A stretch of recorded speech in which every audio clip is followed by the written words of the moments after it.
Assalamualaikum warahmatullahi wabarakatuh. Innal hamdalillah, segala puji bagi Allah Subhanahu wa taala, nahmaduhu wa nasta'inuhu wa nastaghfiruh. Hanya kepadanya kita memuji, meminta pertolongan serta bertaubat dari dosa-dosa kita. Wa na'udzu billahi min syururi anfusina, dan hanya kepada Allah pula kita meminta agar dijauhkan dari keburukan-keburukan diri kita.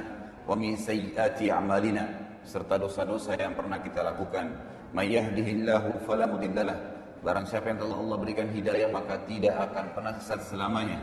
Wa may yudlil fala hadiyalah, dan barang siapa yang telah Allah sesatkan maka tidak akan mendapatkan petunjuk selamanya.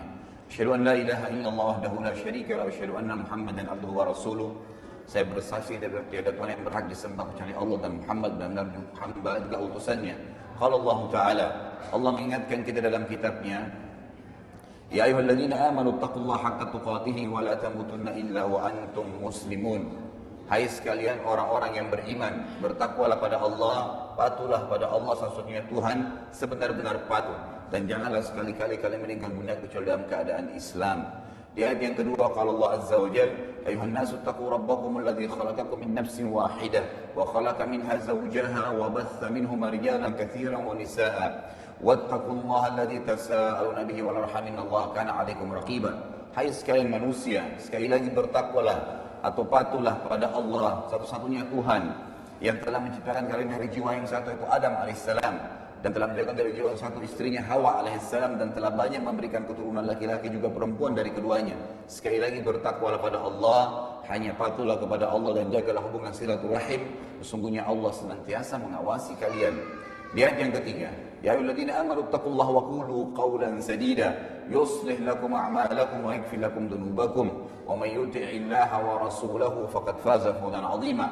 Hai sekalian orang-orang yang beriman, bertakwalah pada Allah, patuhlah hanya kepada Allah, dan ucapkan kalimat yang benar. Niscaya Allah akan memperbaiki amal-amal perbuatan kalian, mengampuni dosa-dosa kalian. Barang siapa yang mentaati Allah dan Rasulnya, maka dia telah mendapatkan kemenangan yang besar. Amma ba'd, fa inna asdaqal hadithi kitabullah. Kita tahu sebenar-benar perkataan adalah kitabullah, Al-Quran. Wa khair hadi Muhammadin sallallahu alaihi wasallam, dan sebaik-baik petunjuk Al-Quran adalah petunjuk Nabi Muhammad sallallahu alaihi wasallam. Wa syarrul umuri muhdatsatuha, dan seburuk-buruk perbuatan yang tidak berlandaskan terutama dalam ibadah dari wahyu Allah, Al-Quran dan Sunnah. Fa inna kulla muhdatsin bid'ah, semua yang tidak punya landasan wahyu dalam ibadah dikenal dengan perbuatan baru dalam Islam atau dalam agama. Wa inna kulla bid'atin dhalalah, dan perbuatan ibadah yang baru tidak berlandaskan wahyu bisa membawa pelakunya pada kesesatan, dan kesesatan akan membawa pelakunya ke dalam api neraka. Bapak Ibu ikhwah akhwat sekalian rahimani rahimakumullah. Sebagaimana kita sudah tahu bahwasanya pertemuan kita membahas tentang as-sirah an-nabawiyah. Dan pertemuan yang lalu kita sudah menyampaikan di muqaddimahnya apa manfaatnya mempelajari sirah, dan kita simpulkan di 5 poin besar. Saya sebutkan saja poin-poinnya. Yang pertama adalah ma'rifatun Nabi alaihi salatu wassalam, mengetahui tentang siapa itu Nabi Muhammad sallallahu alaihi wasallam, baik khalqiyah atau khuluqiyah, ya. Baik secara fisik seperti apa, dan juga secara akhlak seperti apa karakternya. Juga yang paling penting adalah bagaimana kita menyelami kehidupan Nabi alaihissalatu wassalam sehari-hari. Bagaimana dia di rumah tangganya, apa yang dia lakukan di rumahnya, bagaimana beliau bermuamalah dengan tetangganya. Karena selama ini kalau orang hanya mempelajari langsung to the point ke hadis, langsung to the point ke fikih, langsung ke inti-inti hukum syariat, maka kita tidak hanya mengetahui perintah dan larangan Nabi alaihissalam, tapi dengan mempelajari sirah kita jadi tahu Nabi SAW keseharian buat apa sih. Seperti contohnya misalnya dalam hadis Sahih riwayat At-Tabarani, Aisyah pernah ditanya oleh beberapa sahabat, apa yang Rasulullah SAW kerjakan di rumahnya? Maka beliau mengatakan, Aisyah, Nabi SAW melakukan seperti salah seorang di antara laki-laki kalian di rumahnya, menjahit sepatunya atau sendalnya kalau putus atau rusak. Kemudian beliau membantu istri-istrinya dalam bekerja, sampai Nabi SAW dalam riwayat lain pernah membantu Aisyah mencuci piring. Ada perilaku-perilaku yang Nabi SAW lakukan, perilaku biasa, manusia biasa, yang kita bisa ambil pelajaran besar. Bagaimana sebenarnya seorang muslim harus hidup, tidak harus tegang. Semua itu berlalu seperti biasa. Ada saatnya kita beribadah, ada saatnya berurusan dengan urusan dunia. Dan ini tidak saya rincikan kembali karena sudah kita jabarkan pada pertemuan kita yang lalu. Yang kedua adalah ma'rifatus sahabat ridwanullahi alaihim, mengetahui tentang siapa itu para sahabat. Kenapa kisah Abu Bakar, Umar, Uthman, Ali, Talha, Zubair, Abdurrahman bin Auf dan banyak sahabat-sahabat yang dijamin masuk surga? Kenapa kisah mereka kekal dan Allah SWT jaga sampai sekarang kita bisa membacanya? Agar kita mengambil pelajaran apa sih perilaku mereka keseharian, ya? Apa yang mereka lakukan pada saat pagi, siang, sore, malam hari, bagaimana tanggapan mereka terhadap ayat yang turun, bagaimana aplikasi syariat dalam kehidupan mereka, berumah tangga, bertetangga, berbisnis, apa saja. Semua itu adalah perilaku yang sebenarnya dilukirkan kepada kita agar kita mencontohi mereka dan bukan mustahil kita bersama-sama dengan mereka dijamin masuk surga. Poin yang ketiga adalah ma'rifatus sababun nuzul wa sababul wurud. Dengan belajar sirah nabawiyah kita akan mengetahui sebab turunnya ayat. Sebagaimana nanti kita akan masuk ke poin-poin dalam sirah kita, bagaimana ayat-ayat turun bersama dengan kejadian yang terjadi di zaman Nabi SAW dan sahabat ridwanullahi alaihim.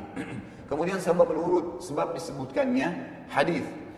Ini juga sudah kita rincikan. Dan yang keempat adalah ma'rifatu ahwal al-kuffar wal munafiqin. Mengetahui tentang perilaku dan keadaan orang-orang kafir serta orang munafik. Siapa itu orang kafir di mata Nabi SAW? Sehingga kita tidak sembarangan mengkafirkan orang. Sebagaimana banyak kelompok Islam sekarang main kafirkan sana, main kafirkan sini, sementara orang itu bersyahadat. Ya, sementara orang itu masih bersyahadat. Jadi tidak bisa sama sekali kita menuduh orang kafir kecuali seperti Nabi SAW telah menuduh mereka. Begitu pula juga dengan orang-orang munafik. Dan yang terakhir adalah poin kelima, manfaat mempelajari sirah, ma'rifatu haqiqatu dinul Islamul haq. Mempelajari tentang atau mengetahui nantinya kebenaran agama Islam. Karena kalau kita pelajari dari awal rentetan sejarah bagaimana Nabi SAW dirumatkan jadi Nabi, bahkan sebelumnya dari beliau lahir, keadaan Jazirah Arab, bagaimana rentetan turunnya ayat-ayat Al-Quran bertahap, sampai turunnya ayat-ayat dari Makkiyah, kemudian pindah ke Madaniyah atau di Madinah, sampai Nabi SAW meninggal dunia. Nanti akan kita lihat dengan mempelajari sirah ini, bagaimana terbentuk pribadi kita dan meyakini dengan keyakinan bahwasanya Islam itu agama yang benar, dan kita tidak akan ragu untuk menganutnya. Memang ini agama yang turun melalui proses wahyu. Jibril turun menemui Nabi Muhammad SAW dan banyak sekali sahabat yang beriman kepada Nabi SAW. Baik, hari ini insya Allah kita akan masuk ke masalah lebih mendalam. Sebenarnya Bapak Ibu sekalian, kita sebenarnya bisa membahas langsung dari lahirnya Nabi SAW.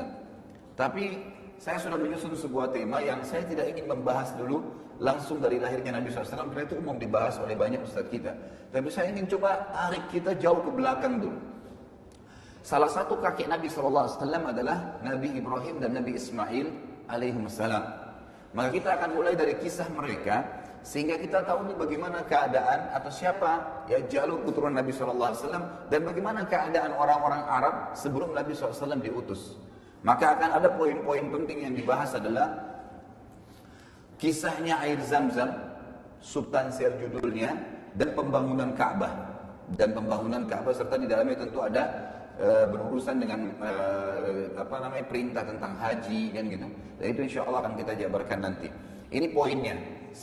Kalau saya lihat mungkin ini yang kita selesaikan pada hari ini. Tidak tahu kalau Allah kasih taufik bisa menyelesaikan lanjutan poin setelahnya, yaitu bagaimana masuknya agama Samawiyah, Yahudi dan Nasrani di Jazirah Arab. Jadi nanti kalau ada yang bertanya, kok bisa ada orang Arab Yahudi ya? Kok bisa menganut agama Yahudi maksud saya? Bagaimana bisa ada orang Arab yang Nasrani? Ada kisahnya tersendiri. Bagaimana agama ya propertis ini atau agama Samawiyah ini bisa masuk di Jazirah Arab? Sebelum Nabi SAW diutus. Sebelum Nabi SAW diutus. Ini sangat penting untuk diketahui karena rentetannya banyak sekali dengan ayat dan hadis Nabi SAW. Dan akan ada kisah tentang ya penghancuran ya, Abraha dengan pasukan gajahnya. Kemudian akan ada kisah juga bagaimana masuknya ya negeri Yaman di bawah kekuasaan Faris. Ini semua poin-poin penting yang akan dibahas yang menjadi muqaddimah dalam sirah kita sebelum nanti kita masuk ke poin selanjutnya ya tentang masalah bagaimana ya, kelahiran Nabi alaihi salatu wassalam. Baik, kita mulai ya. Bapak Ibu sekalian rahimakumullah, semoga Allah SWT berikan taufik kita. Nabi Ibrahim alaihissalam adalah nabi yang mulia, mendapatkan julukan Abul Anbiya, ayahnya para nabi ya. Kenapa dikatakan seperti itu? Karena Nabi Ibrahim alaihissalam itu memiliki dua orang istri. Yang pertama adalah Sarah. Ya. Sarah masyhur, sangat terkenal dengan kecantikannya dan kemuliaannya, luar biasa gitu.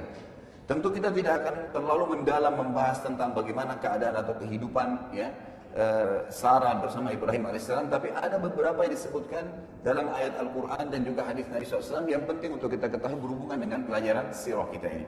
Di antaranya, Nabi Ibrahim alaihissalam pernah mengadakan perjalanan bersama Sarah ke wilayah Mesir di Afrika Utara. Pada saat sampai ke Mesir, kebetulan waktu itu rajanya Mesir di zaman itu zalim, suka sekali mengambil istrinya orang. Jadi bukan mencari perempuan umumnya, tapi istrinya orang. Kenapa? Karena dia tahu kalau, atau dalam pikiran dia pada saat itu, kalau seandainya wanita ini dinikahi oleh seorang laki-laki, pasti dia pilihan gitu, dipilih oleh laki-laki tersebut. Jadi perilakunya sangat buruk.